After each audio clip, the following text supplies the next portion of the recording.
They thought I was going to cry. That's the part that still gets me, even now. Sitting across from my own parents at the dining room table I bought, in the house I paid for, and watching my mother fold her hands like she was about to say grace before informing me that my money wasn't really mine anymore. They had no idea I had been ready for this moment for 3 years. Let me back up. I am the kind of person who keeps receipts. Not just the paper kind, the kind you store in the back of your mind because somewhere, in a quiet place you don't talk about out loud, you know the people who are supposed to love you unconditionally have a price. I learned that early. I learned it the first time my parents pulled me out of my college savings account to cover my brother's DUI attorney fees without telling me until after the money was gone. I was 17. They said I was smart enough to get scholarships, which I did, and they said they would pay me back, which they didn't, and I said, okay, which I shouldn't have. But I was 17. You forgive things at 17 that you would never forgive at 32. My name is Lydia, and I have spent the better part of a decade being the family bank. It started small, the way these things always do. A few hundred here, a car payment there. My brother Devin needed help with first and last month's rent when he moved to Atlanta for a job that lasted 4 months. My parents needed a new roof the same year I got my first real promotion, and it felt wrong to say no when the estimate was sitting on the kitchen table and my dad looked so tired. So I helped. I always helped. It was what I did. It was, for a very long time, the thing that made me feel like I belonged in this family at all. Because if I wasn't useful, I wasn't sure what I was to them. But here's what I never told any of them. I had been building something in the background the entire time. 4 years ago, when I was 28, I started quietly putting money into a separate account that no one knew existed. Not my parents, not my brother, not the cousin who calls me every December when she needs help with Christmas. No one. I also, and this is the part that becomes important later, formed an LLC. A real one, with an attorney, with paperwork, with a registered agent. I'd read enough about asset protection to understand that if you're going to build generational wealth in this country, you do not do it in your own name when you have family members who believe your success is a community resource. I named the LLC after my grandmother, who died when I was 12 and left me a handwritten letter that said, among other things, take care of yourself before you take care of anyone else, baby. Because nobody else is going to do it for you. I didn't understand that letter until I was an adult. Now I keep it framed on my office wall. The LLC bought my condo, not me, the LLC. My name is listed as the managing member in the operating agreement, but the deed belongs to the company. My attorney explained why this mattered. I listened carefully. I paid her well. It was the best money I have ever spent. Now, about 8 months ago, my parents called a family meeting. I want to describe this phrase accurately because I think people who haven't grown up in a family like mine don't fully understand what a family meeting means in this context. It does not mean everyone sits down and discusses things as equals. It means my parents have already made a decision and they are convening the rest of us to receive the announcement. Input is not requested. Dissent is tolerated briefly before being classified as selfishness or ingratitude. The meeting is not a discussion. It is a reading of the verdict. I drove over on a Sunday afternoon in October, which in Charlotte means the air is just starting to cool down, and the trees on my parents' street look almost peaceful. I brought a sweet potato pie from the bakery my mom likes. I was 32 years old, and I still brought a pie to soften whatever was coming. Old habits are slow to die. My brother was already there when I arrived, which told me everything I needed to know. Devin never shows up anywhere on time unless he wants something. He was sitting at the kitchen counter, scrolling his phone, and he gave me the kind of smile that doesn't reach his eyes. The smile that means he already knows the agenda, and he's waiting to see how I react. His girlfriend Portia was there too, which was new. She sat with her hands in her lap like she was trying to take up as little space as possible, and I felt a brief, involuntary sympathy for her before remembering that she'd been copying my aesthetic on Instagram for 6 months without saying a word about it. Which is its own kind of small betrayal. My dad was at the head of the table. My mother was in the kitchen making noise with dishes the way she does when she's nervous. This detail is important. My mother only cooks when she needs to do something with her hands, because her mind is somewhere else. We ate first. That's another thing about family meetings in my family. You always eat first. You let the food make you comfortable and grateful and slightly sluggish, and then the real agenda begins. My dad waited until everyone had finished and my mom had sat down, and then he said, "We need to talk about the investment account." The investment account. Let me explain. 2 years before this Sunday, my parents had come to me with an idea. They wanted to start a family wealth fund, a shared investment account where everyone contributed monthly, and the money would grow for collective use. Maybe a down payment on a vacation property, maybe a fund for the grandchildren's education someday. The amounts were modest. My parents would put in $200 a month. Devin would put in $150. I would put in $300 because I earned more. I asked, before agreeing, to see this in writing. My father's face did the thing it always does when he feels disrespected, that slow tightening around the jaw, and my mother said, "Lydia, we're family," as if that phrase were a legal document. I pushed anyway. We drafted something together at the kitchen table. Nothing formal, just a handwritten agreement with all our signatures, outlining the contribution amounts and stating clearly that no withdrawals could be made without unanimous agreement from all contributing members. What happened over the next 2 years was this. I contributed every single month. My parents contributed for about 7 months before quietly stopping. When I mentioned it, my mother said things had been tight and they'd catch up. Devin contributed exactly twice. I did the math eventually. Of the roughly $22,000 in that account, approximately $19,000 of it was mine. I said nothing. I kept contributing. Because I already knew this account was not where my real money lived. My real money was elsewhere, doing other things. This account was, and I recognized this clearly even then, a test. I was watching to see how far they would go. On that Sunday in October, I found out. My dad said that they had been talking, the three of them, him, my mom, and Devin, and they had decided that the money in the family account should be used for a down payment on a condo. For Devin, I set down my fork very carefully.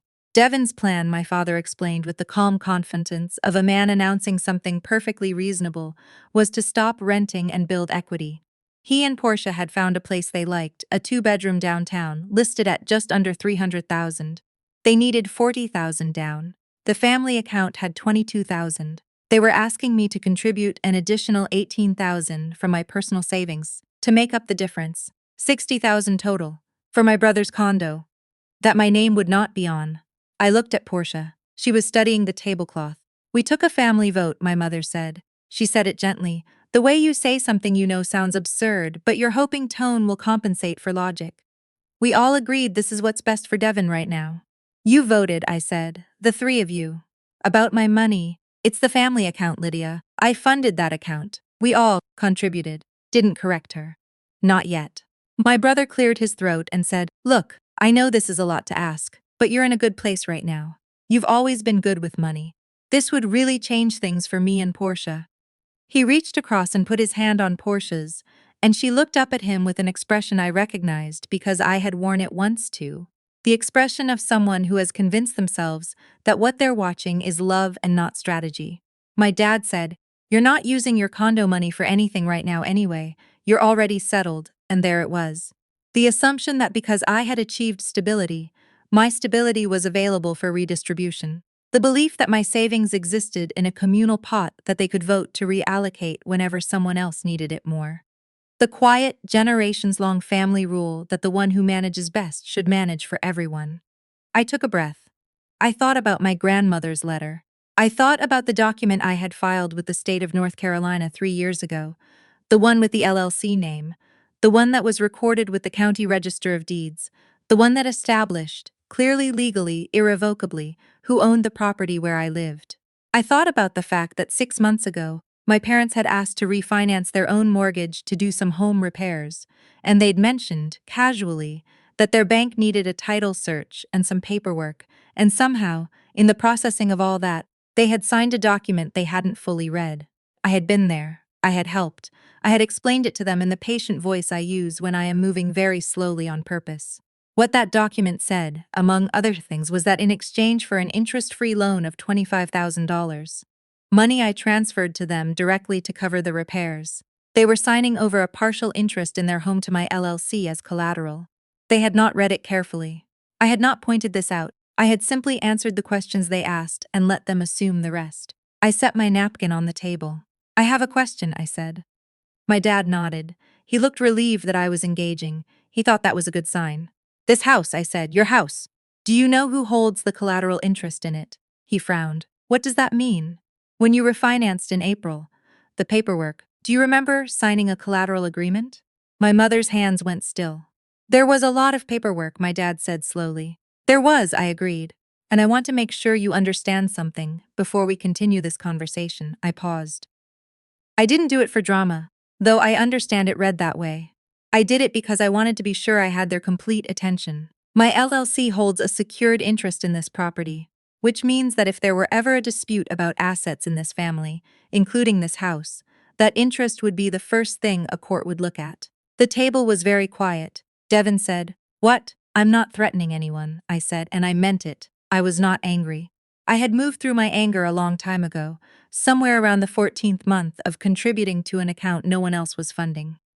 I'm explaining the situation because I think before we talk about family votes and my personal savings, we should all understand what's actually on the table. My mother stood up from the table and went to the kitchen. Not to cook anything, just to stand there. My brother leaned back in his chair and looked at me with an expression I had not seen on his face before, something close to respect. Or maybe it was fear, and maybe those two things are closer together than I used to think. My dad said very quietly, "When did you April?" I said. He was quiet for a long time. Outside, a car went by on the street. One of the neighbors was raking leaves. "Lydia," he finally said, "why would you do something like that without telling us?" And I thought about that question for a moment, the genuine version of it, the version underneath the anger and the discomfort.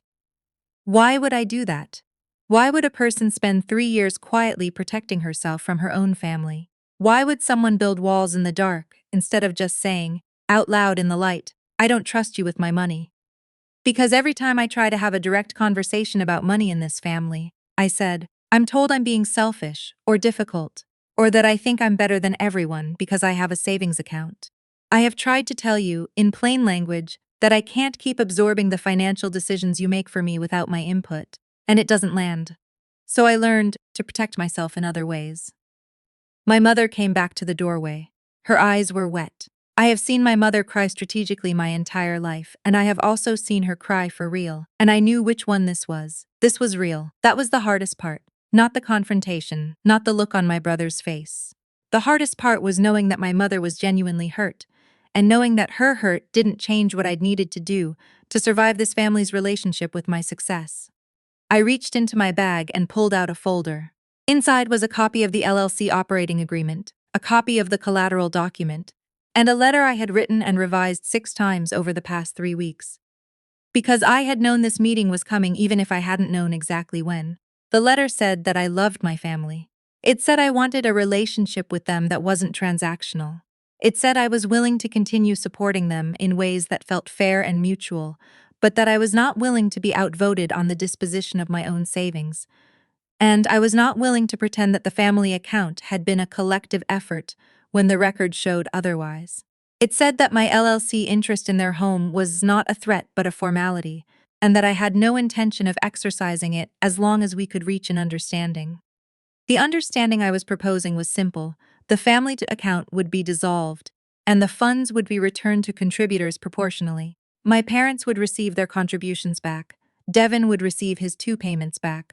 I would receive the rest. No hard feelings, a clean slate. And going forward, if anyone in my family needed financial help, they could ask me directly, as a person, not assume my resources were subject to group decision-making. I slid the folder to the center of the table and left it there. Devin didn't say anything for a long time.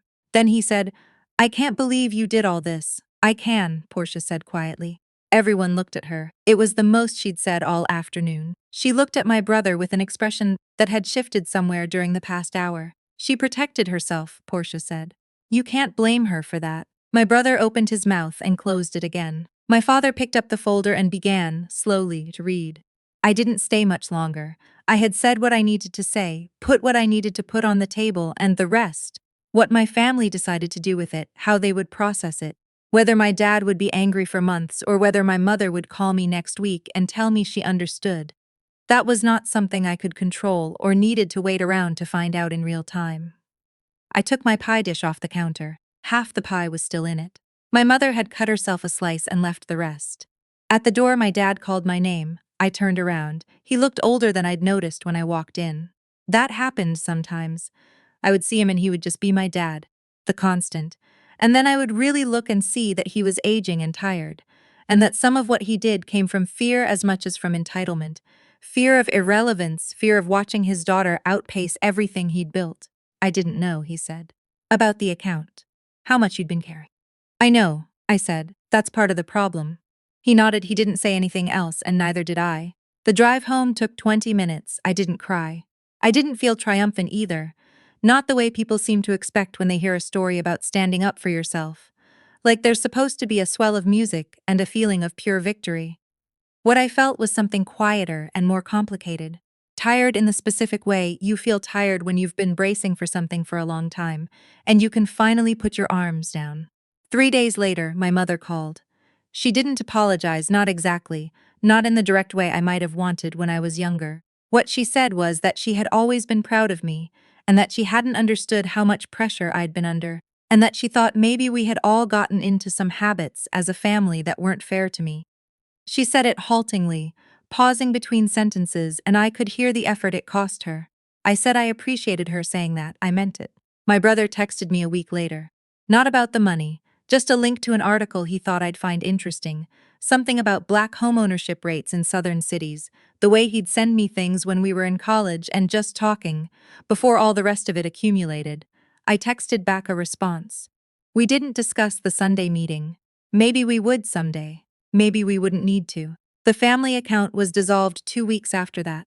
I received my proportional share back into my personal account. The real one, not the LLC, just my own savings account with my own name on it. The one I've been building since I was 23 years old with the stubborn private faith that I deserved something that was just mine. What I've learned, and I say this not to sound wise but because it is simply true, because I lived it, is that protecting yourself from the people you love is not the same as not loving them. It is possible to love your family deeply and completely and still need things they cannot give you. Fair accounting, boundaries that hold, the basic dignity of having your financial decisions respected as your own. Those things can coexist. The love and the legal documentation. The grief and the quiet relief. I still go to Sunday dinners, I still bring pie. But when I drive home afterward and pull into the parking garage of my building, and take the elevator up and unlock the door to the condo that belongs, legally, cleanly, irrevocably, to an LLC named after my grandmother, I stand in the quiet for a moment before I turn on the lights, and I think, she was right.